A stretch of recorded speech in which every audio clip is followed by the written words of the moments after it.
السلام علیکم ورحمۃ اللہ وبرکاتہ۔ معزز سامعین، امید ہے کہ آپ سب خیریت سے ہوں گے۔ آج ایک دوست نے سوال کیا ہے کہ بارش کے اندر نہانا کیسا ہے؟ بارش کے اندر نہانا کیا یہ سنت سے ثابت ہے کہ نہیں ہے؟ یا بارش کا پانی پینا کیسا ہے؟ شریعت کے احکام کے مطابق ہماری رہنمائی فرمائیں۔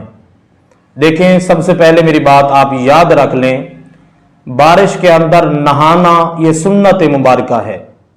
بارش کے اندر نہانا یہ رسول اکرم صلی اللہ علیہ وسلم سے ثابت ہے۔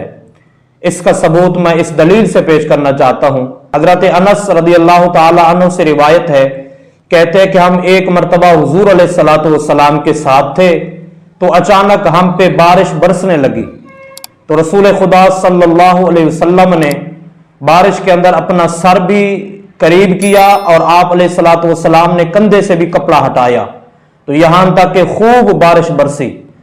تو ہم نے سرکار علیہ الصلوۃ والسلام سے سوال کیا کہ یا رسول اللہ صلی اللہ علیہ وسلم، آپ نے اس طرح کیوں کیا ہے کہ مطلب آپ نے بارش کے اندر اپنا سر اور کندھے کیوں دھوئے ہیں؟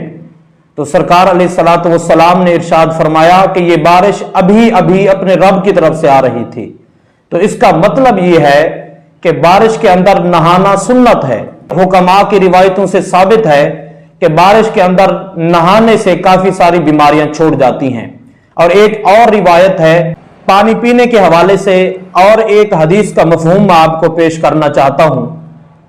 حدیث کا مفہوم یہ ہے کہ جو شخص بارش کا پانی بھر کر اس کے اوپر 70 مرتبہ سورۃ اخلاص پڑھے اور 70 مرتبہ معوذتین پڑھے، جو سورۃ معوذتین ہیں، اس کے بارے میں نبی پاک علیہ الصلوۃ والسلام نے ارشاد فرمایا 70 مرتبہ پڑھے، تو رسول خدا صلی اللہ علیہ وسلم کی حدیث پاک کا مفہوم ہے کہ اللہ تبارک و تعالی اس بندے کی بیماریاں ہٹا دے گا۔